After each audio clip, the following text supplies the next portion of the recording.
Estamos de volta com o Código Aberto, estamos falando sobre um assunto pesado, mas bem importante, que são os 7 selos do Apocalipse. A gente já viu que 4 deles foram abertos, em cada um deles a aparição de um cavalo com os seus cavaleiros, representando momentos da igreja, uma igreja pura, depois perseguida, depois apostatada, depois uma igreja opressora, e agora a gente tem que essa igreja que oprimiu, ela oprimiu algumas pessoas, matou. E capítulo 5 fala disso, de gente, capítulo 5 não, o 5º selo, no capítulo 6 fala de gente que foi morta por amor ao evangelho e que agora está clamando por justiça. Quem são essas pessoas que foram mortas pelo evangelho e que agora estão clamando por justiça? A primeira coisa que a gente tem que entender aí é que no texto fala que almas estão clamando.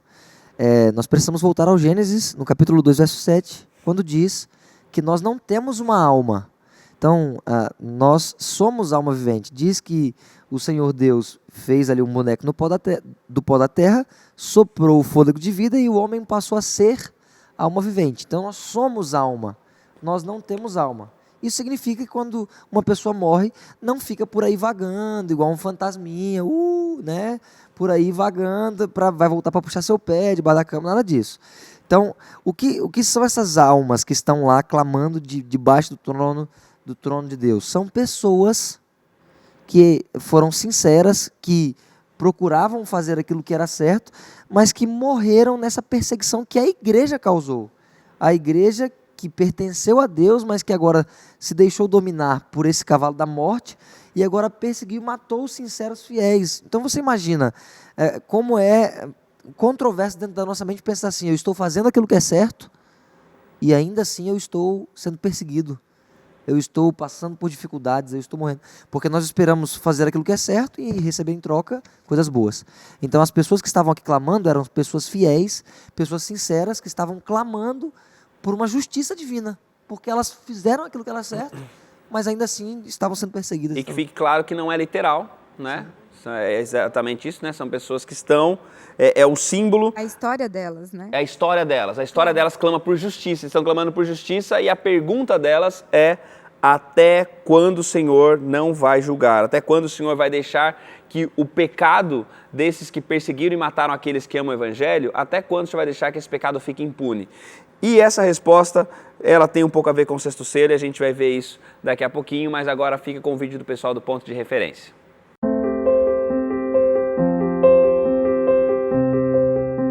Cristo era o único digno de abrir o livro selado.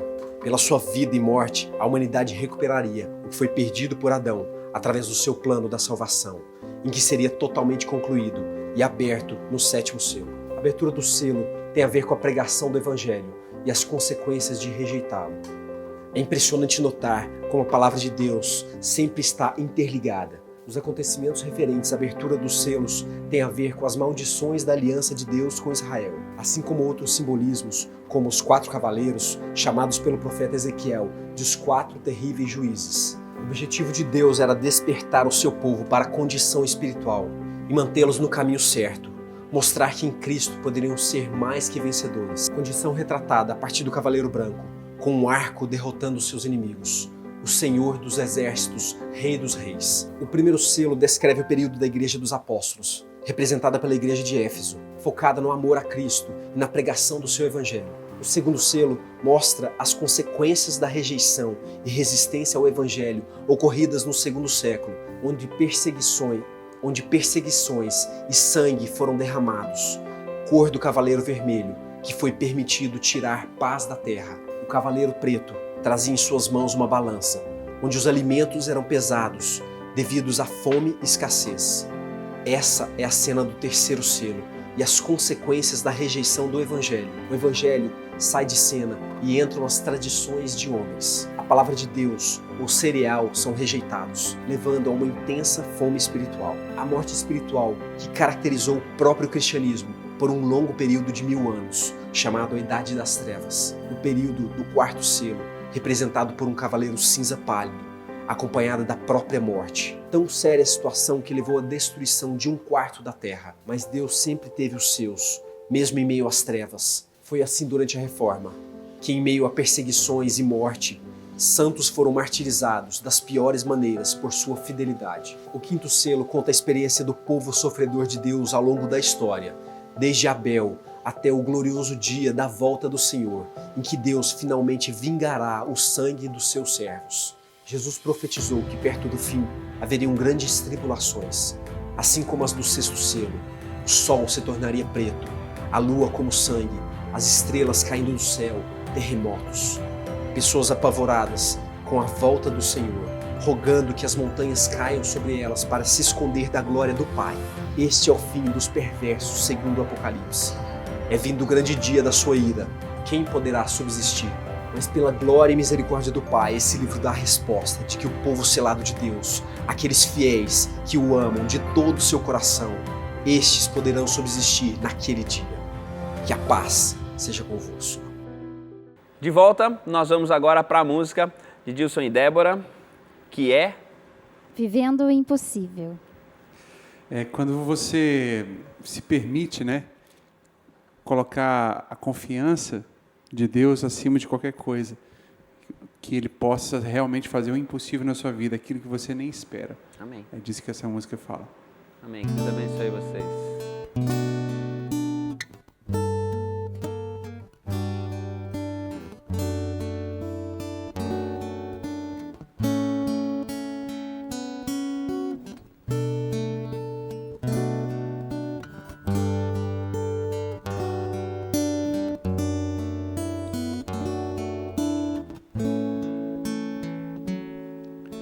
Sempre ouvi falar de um Deus supremo que faz milagres.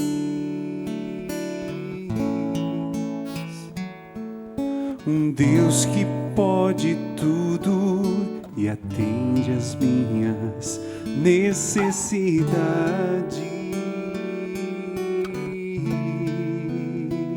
Não entender o que se passa comigo não quer dizer que Ele não está agindo. Viver em fé, acreditar no poder de Deus, só pela fé que viverei o impossível.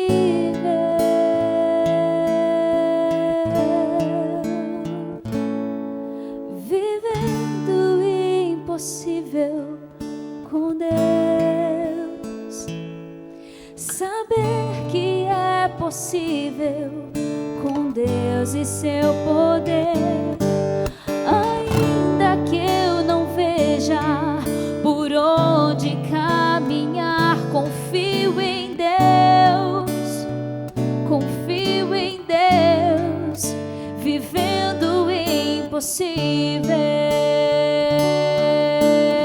Vivendo o impossível.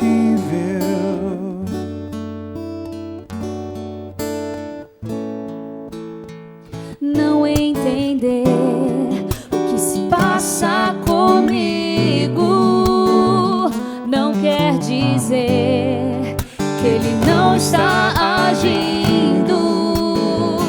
Viver em fé, acreditar no poder de Deus, só pela fé que viverei o impossível.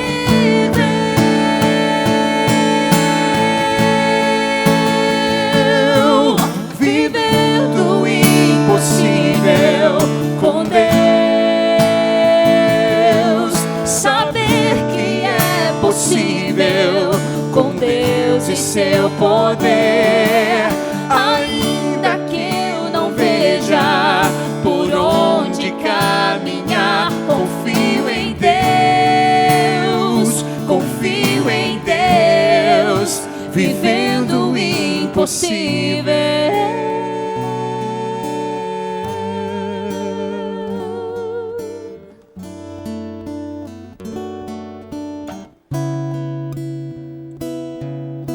Mesmo que meus olhos não possam ver além, confiarei em Ti. Mesmo que meus olhos não possam ver além, confiarei em Ti.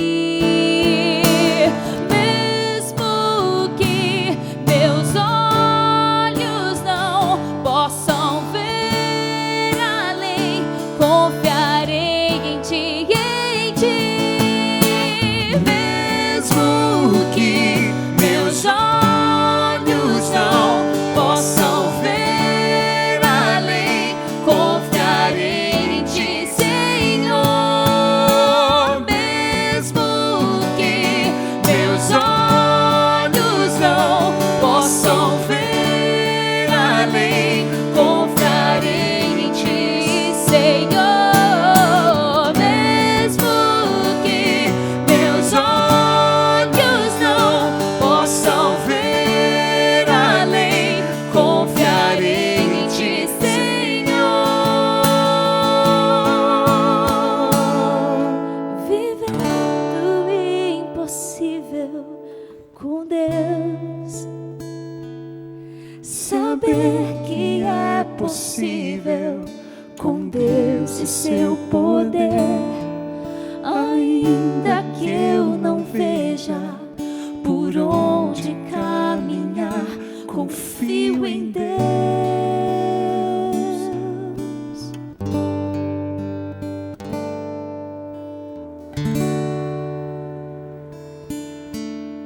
Amém. Essa ideia da confiança em Deus, pensando nos mártires que estão aqui, né? Porque o convite que Deus faz para eles é exatamente para isso. Obviamente, a gente entendendo que não é literal, mas Deus está dizendo que é hora de esperar. Tem uma frase aqui no guia que diz assim, ó: o povo de Deus se torna pleno e perfeito pelo manto da justiça de Cristo e não pelo seu próprio mérito.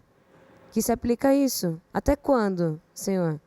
Vocês fizeram isso por mim e eu validei, tá tudo certo.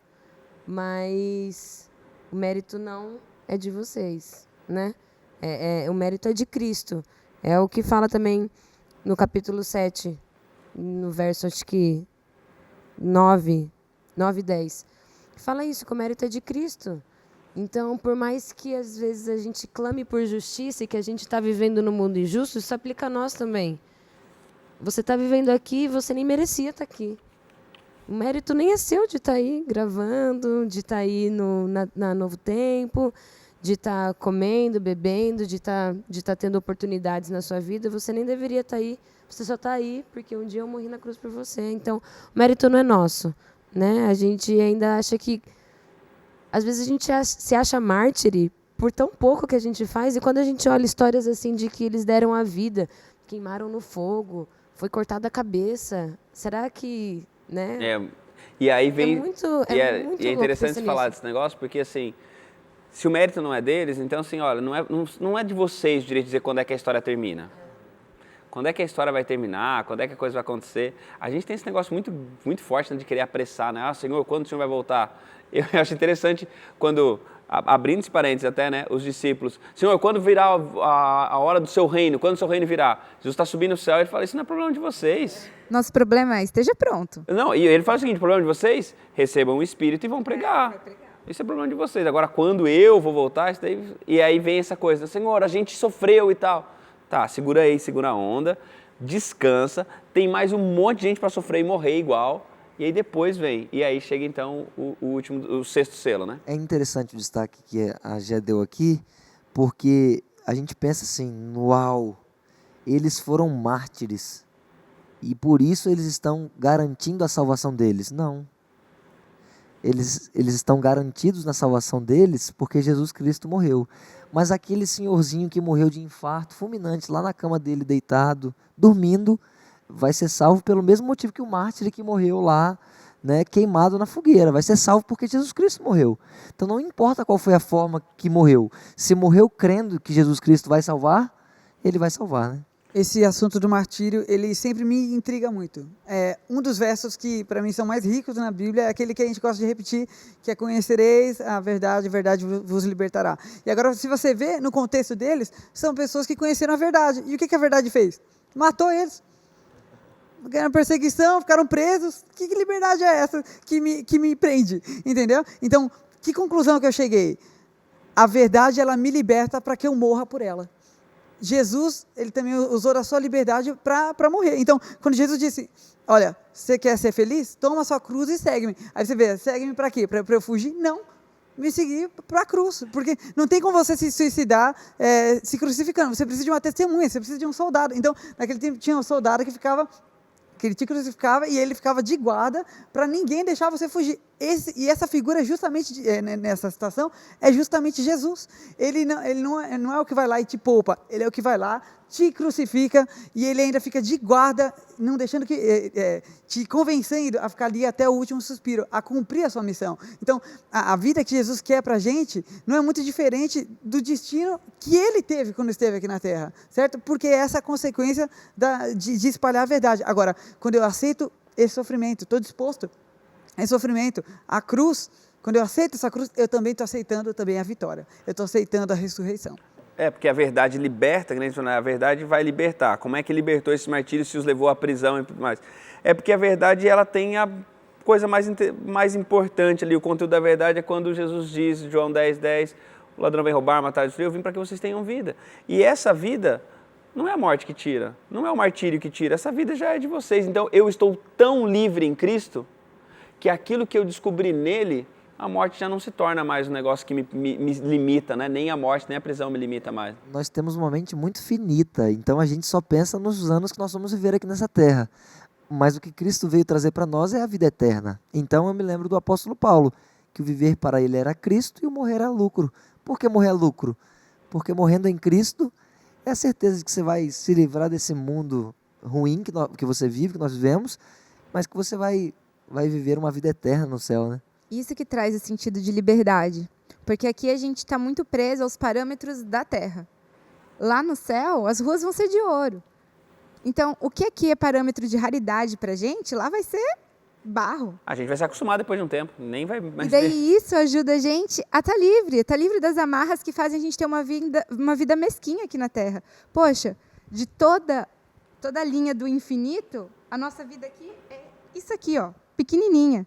Então, as coisas da terra ficam menos relevantes e as do céu mais relevantes. E isso traz paz, traz tranquilidade, traz liberdade para a gente viver em abundância aqui. E a gente está terminando nosso programa mais uma vez, e o sexto selo, que é o último que aparece no capítulo 6, mas são 7 selos, cadê o sétimo? O sétimo selo vai aparecer, vai voltar lá no capítulo 8, há um parêntese agora, porque há uma pergunta, o sexto selo termina com uma pergunta. Porque no sexto selo é dito sobre catástrofes que vão acontecer, fenômenos que acontecem, esses fenômenos são situados dentro da história, e é dito que nesse momento desses catástrofes todas, há também a aparição de Cristo. O céu é desenrolado e o Jesus crucificado aparece. E quando ele aparece, então existe a reação dos reis, dos grandes, dos comandantes, dos ricos, dos poderosos, pessoas que negaram o evangelho. Essas pessoas vão dizer agora, a gente está diante do maior catástrofe de todas. Não é terremoto, a maior catástrofe da vida é saber que a gente rejeitou esse Jesus que agora está voltando. E aí eles vão dizer, caí sobre nós, esconda-nos da face daquele que se assenta no trono, da ira do Cordeiro. A ira do Cordeiro, esse é um assunto que a gente ainda vai voltar depois. E aí ele diz o seguinte, porque chegou o grande dia. E quem é que pode ficar em pé? E aí, então, capítulo 7, que é o tema da semana que vem, a gente vai tentar ver quem é a resposta a essa pergunta. Quem são as pessoas que respondem essa pergunta? Porque eles estão dizendo, ninguém pode ficar em pé. Quem são as pessoas que são resposta a essa pergunta no sexto selo, diante da volta de Jesus? Quem é que pode se colocar em pé? Inocente. Mas, como a gente vai responder isso semana que vem, eu quero deixar com você apenas uma outra coisa. 4 cavalos. 4 cavalos, a fé pura, a perseguida, uma fé que morre e depois uma fé que se torna opressora. Com qual desses você se identifica? A sua experiência com Cristo está mais perto de uma experiência pura? Você está vivendo momentos de perseguição? Ou sua fé está morrendo? Ou você está usando a sua fé para perseguir, para oprimir, para afastar as pessoas do Evangelho?